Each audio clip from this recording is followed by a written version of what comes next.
Border issues maybe will not that much disturbance in the future, but there will be some another disturbances from the horizon. Border is not an issue. I think the issue is that probably India and China, we still do not understand each other. And I think it needs much more engagement. So India is also need China's good, China's materials. I think it is very important. So economic and trade tie is still be a kind of foundation for China-India relationship. It may come as a surprise to people that China is India's largest trading partner, not the United States. This is important. Despite all the difficulties, despite the animosity, political animosity between India and China, China is India's biggest trading partner. Welcome everyone to Global Minds Roundtable on China-India ties. During Indian Prime Minister Modi's third term in office, where do you think border issue is headed?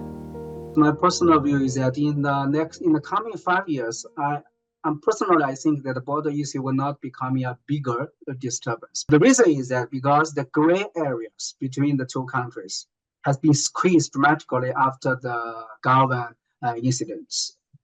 Each other know the others' red lines, bottom lines. And also in most parts of the disputed area, they already created a kind of buffer zone.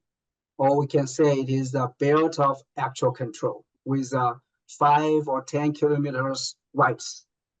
So that shows that in the future, the general tranquility and peace can be managed. On the other hand, that China will also become more and more sensitive toward India's strategic cooperation or strategic closeness with US and the US allies, especially become more and more aggressive get involved into some very sensitive issues like South China Sea issue, like Taiwan Straits, like Tibetan issues. Border issues maybe will not that much disturbance in the future, but there will be some another disturbances from the horizon. We need to be, in a sense, a little bit mature about our own relations. We are two great Asian countries. Asian, integration is being held back by these disputes between India and China, these sort of small political disputes that should be overcome.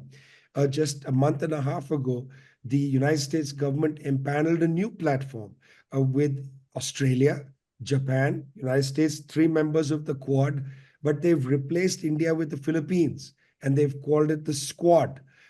This is an interesting sign.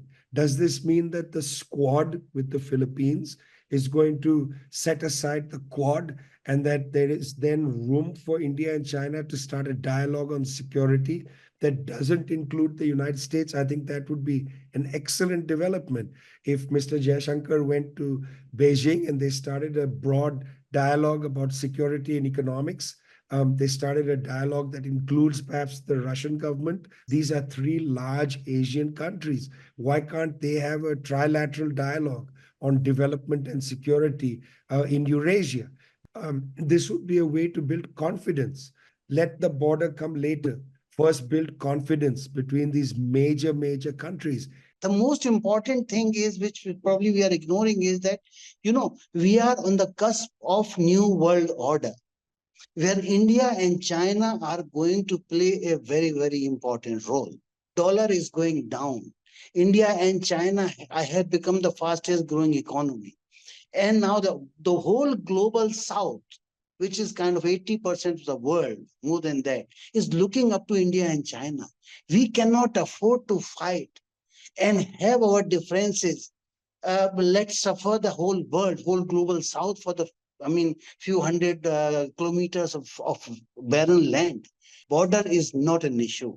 I think the issue is that probably India and China, we still do not understand each other. And I think it needs much more engagement.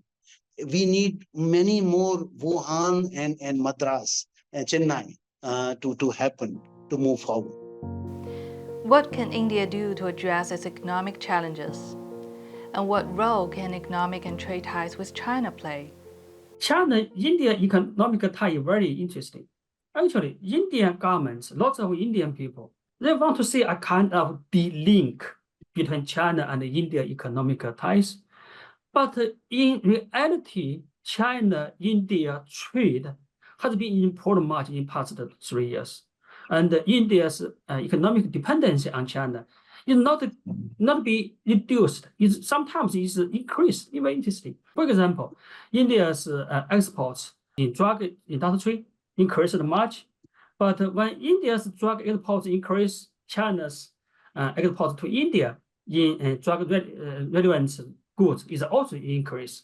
It means both China and India, we can enjoy each other's developments. It doesn't matter you like China, don't like China. China is here, and we need each other. So India is also need China's goods, China's materials. I think it is very important. So economic and trade tie is still be a kind of foundation for China-India relationship. Despite all the difficulties, despite the animosity, political animosity between India and China, China is India's biggest trading partner. But that trade is extremely uneven. This has a historical reason. It has to do with the nature of what is produced in India. You don't have that many services being sold into China. That has something to do also with language. From India, there's a belief in China that Indian goods are not up to quality.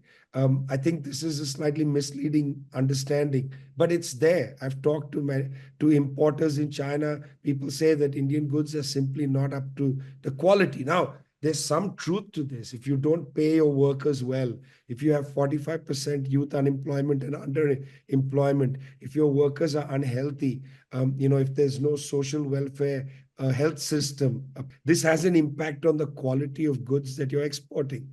We need a much more balanced two-way trade, not a one-way trade. I think will require an Indian government to improve the conditions of labor within India.